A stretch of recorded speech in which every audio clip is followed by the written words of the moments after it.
So, lads, today we got to talk a little bit about Natasha Cloud, who is still not signed by any WNBA team. And we're going to talk about probably the reasons why, because this has become a whole nother story. Because, she has basically,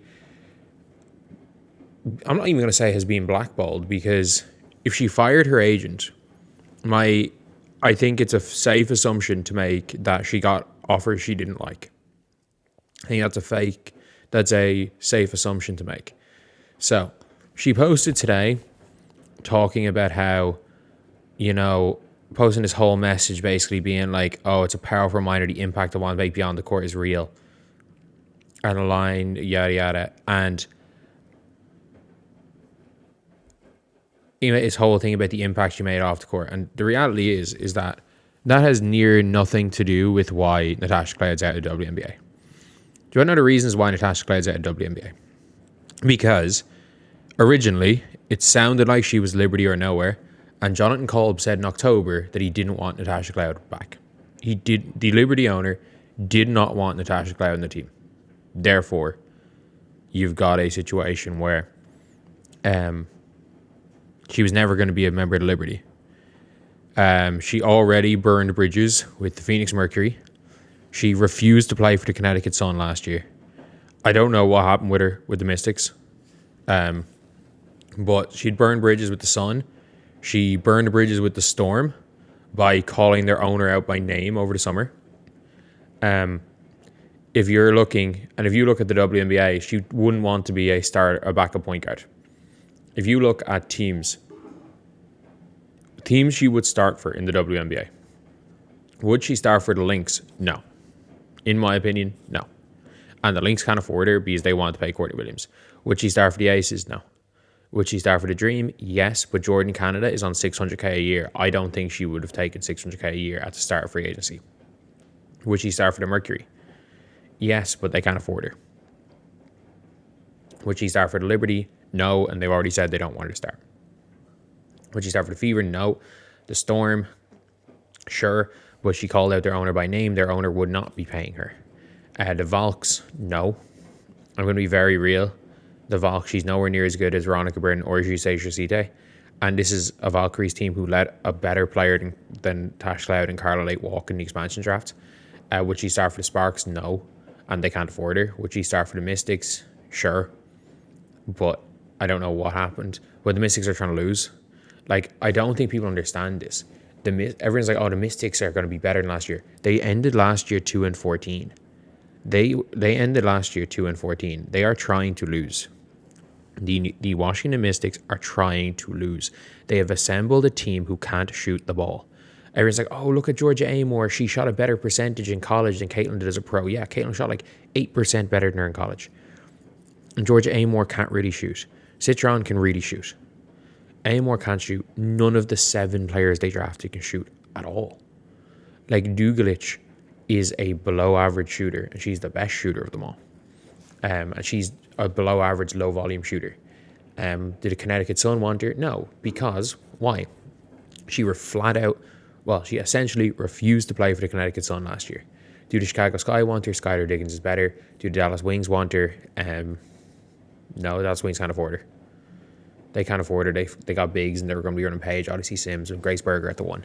So, yeah, honestly, the options for Natasha Cloud and then obviously the Portland Fire and Toronto Tempo. The Toronto Tempo can't afford her. They have a better point guard anyway, Julie Alamont. The Portland Fire, absolutely, the Portland Fire could pay her to Supermax and start her, but the Portland Fire are, say it with me, trying to lose. She's too good. The problem is that she wants to contend and get paid. And all of the teams contending are paying money to better players, either paying money to better players at her position or have signed incredible deals, as in a Jordan Canada on the cheap, or you have Caitlin Clark on your rookie deal, or you have Veronica Burton who's better, or Chelsea Gray who's better, or you're not going to sign Tash Cloud and Courtney Williams because you're eventually planning on putting Olivia Miles at the 1. If you're Phoenix, I don't think she left on the best of terms with the Phoenix Mercury. I don't think she was very happy about the Phoenix. I'm pretty sure she called out the Phoenix Mercury organization as she walked out the door. So she's pissed off a third. Basically, she doesn't want to play for a third of the league. Or let's say a quarter. She's pissed off a quarter of the league. She doesn't want to play for a quarter of the league. A quarter of the league can't afford her. And a quarter of the league don't want her because they basically are trying to lose and she's too good for that. That is the likelihood of why she's not in the league. There are 100 basketball reasons that have nothing to do with her off the court stuff. And by the way, if you're saying, oh, she's too political, it's the WNBA, the whole fucking league is. The whole league is. Let's be real. Maybe it's changing because if we're being completely honest, if this was 2020, Tillman Fertitta would not have been allowed by a team based on what they did with the Atlanta Dream owner. Tillman Fertitta would not be allowed by a team. That being said, there are a lot of basketball reasons for why Tash Cloud. She doesn't remember Smart-ass comment when the CBA got signed. And let's also not forget that she claims she pissed off all of the owners by trying to say that the revenue generated by the arena should be considered WNBA revenue, or at least implying that, but also saying we don't need the WNBA, we're good, we've got unrivaled. That does piss off the owners, and that is a non-basketball reason. But in just like anything in life, if you are up for a job and you have pissed off the hiring manager, you're probably less inclined to get the job. And it's not one of those things being like, oh, that's, unfair choosing.